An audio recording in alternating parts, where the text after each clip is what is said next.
Welcome to the Coin, Black History on the Other Side podcast, where we delve into untold or overlooked narratives of Black history. As your host, I aim to illuminate lesser-known aspects of Black history from across the globe.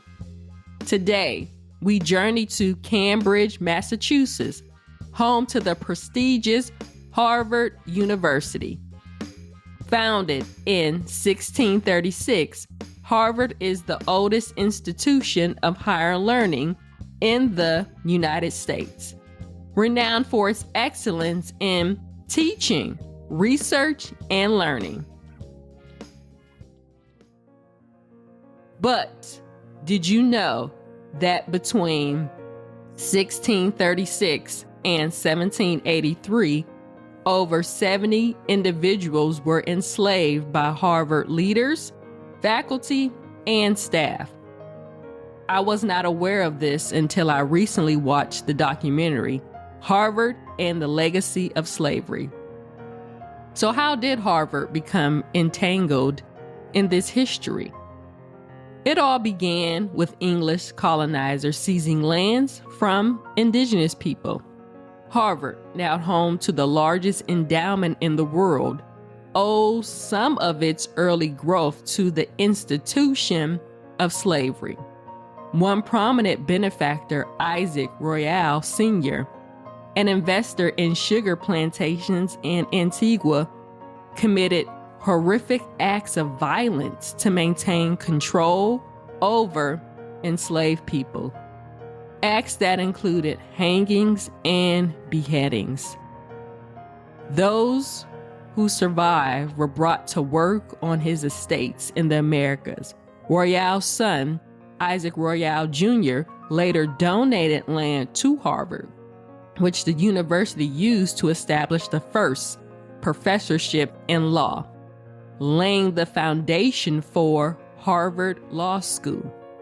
Many of Harvard's early benefactors generated their wealth through slavery, enabling Harvard to expand its infrastructure and rise to Ivy League status. Blood money not only helped Harvard grow, but also fueled a culture of systemic racism and inequality. Harvard Medical School, for instance, expelled 3 Black students, including the notable Martin Delaney, simply because white students threatened to leave rather than accept desegregation. Leadership bowed to the pressure rather than upholding the values of inclusion.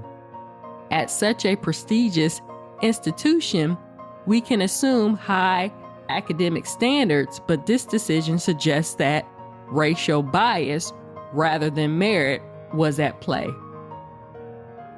W.E.B. Du Bois was the first African American to earn a PhD from Harvard. But despite this achievement, he recalled feeling unwelcome. He even stated at one point he went to Harvard but was not of Harvard. Marginalized people then and even now often experience environments where they feel a profound lack of belonging. Can any of you listeners relate to this? I know I can. The horrors of slavery extended beyond plantations. The Boston Aquarium Gardens once displayed 5 African men taken from their homeland, labeling them wild African savages. One of these individuals was a 17-year-old young man named Sturman Yanges. Eventually took his own life, and instead of receiving a proper burial, his body was donated to Harvard, where it was dissected and body casts were made, with his remains later displayed in Harvard's museum. His body became a tool for teaching racial pseudoscience and an experiment intended to prove the inferiority of Black people. Over time, what is done in the dark eventually comes to light. Harvard has taken steps towards accountability, but only after students protested and pushed for a committee to address the university's historical ties to slavery. Changing logos, removing statues, and installing plaques can be steps towards reckoning with the past, but they do not erase trauma or heal generational scars. To honor the memory of those 70 ancestors, we must engage with our history to understand who we truly are beyond the chains. So let's continue the journey of discovery and change. Join us in unveiling new chapters of Black history and support our initiative by becoming a monthly subscriber. Together, we can reclaim and honor our history. Let's keep pushing.